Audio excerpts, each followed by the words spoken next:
बिल्कुल बिल्कुल उपचुनाव की तैयारी भी हमारी केवल ये पूरे देश का अभियान है, लेकिन उपचुनाव में भी आपको ध्यान में होगा कि हमने सभी 24 विधानसभाओं की वीडियो कॉन्फ्रेंस की प्रमुख कार्यकर्ताओं की हम लगातार उनके अभिसंपर्क में हैं और वीडियो कॉन्फ्रेंस के माध्यम से और इस प्रकार के नई तकनीकी के युग में हम कैसे आगे बढ़ेंगे इसकी हमारी रचना 24 विधानसभा के उपचुनाव की भी व्यापक तौर पर हमने बनाई है। सर व्हाट्सएप ग्रुप, बिल्कुल व्हाट्सएप ग्रुप भी हमारे बूथ का हमारे व्हाट्सएप ग्रुप बन रहे हैं। केवल कार्यकर्ताओं के नहीं, जनता के व्हाट्सएप ग्रुप बना करके उन तक इन उपलब्धियों को पहुंचाने का काम ऑनलाइन भी हमने बड़ी संख्या में पूरे मध्य प्रदेश के अंदर लाखों की संख्या में हम लोगों के बीच पहुंचने का प्रयास इस माध्यम से कर रहे हैं। सर स्ट्रेटेजी इनकी क्या काम रहेगा? 24 हमारे प्रभारी हैं और ये प्रभारी अपने अपने काम में पहले दिन से जुट गए।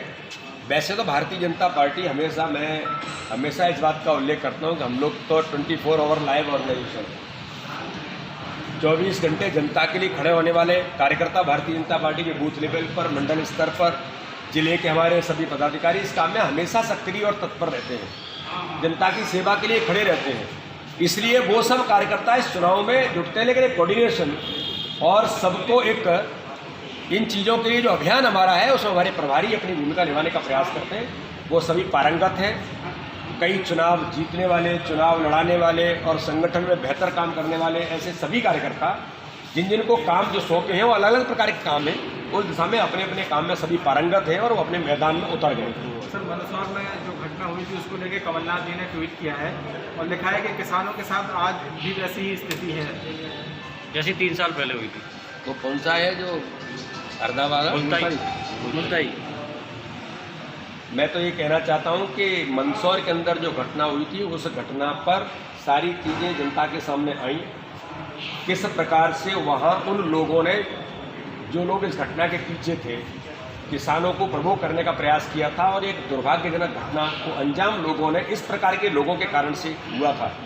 भारतीय जनता पार्टी के उस समय की सरकार ने सारी चीज़ों को बखूबी लिया और हर प्रकार की मदद किसानों के लिए सब मिलकर के करने का प्रयास किया। और मंदसौर के अंदर हमको पता भी है कि चुनाव के परिणाम भी कमलनाथ जी जरा देख लीजिए उस समय क्या आए उसके बाद। लेकिन मैं आपको याद दिलाना चाहता हूँ कि जिनके साथ आप धोखा खा गए, जिनके कारण से धोखा खा गए, मध्य प्रदेश के पूर्व मुख्यमंत्री मुल्ताई का जवाब दें जरा कि मुल्ताई में किसानों को गोलियों से भून दिया गया था। जरा याद कर लीजिए, थोड़ा इतिहास में जाइए। कमलनाथ जी घर बैठने से काम नहीं चलता, जरा मध्य प्रदेश में दिमाग भी घुमाएंगे तो आपको पता चलेगा किस जिले में क्या हुआ है।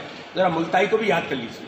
सिंधिया जी की भी भूमिका तय है, नरेंद्र सिंह जी की भूमिका तय है, मेरी भी भूमिका तय है, सबकी भूमिका तय है और सब अपने अपने काम में लग गए हैं। नरेंद्र सिंह जी तोमर का आपको ध्यान में नहीं है कि पूरा दौरा भी उनका हो गया, पूरी लोकसभा घूम रहे हो। सिंधिया जी मैदान में उतर गए हैं, लगातार लोगों से उनके कांटेक्ट बातचीत सब चल रही है। इसलिए मैं ऐसा मानता हूँ कि इस दिशा में सभी वरिष्ठ नेता भी अपने अपने काम में लग गए। धन्यवाद।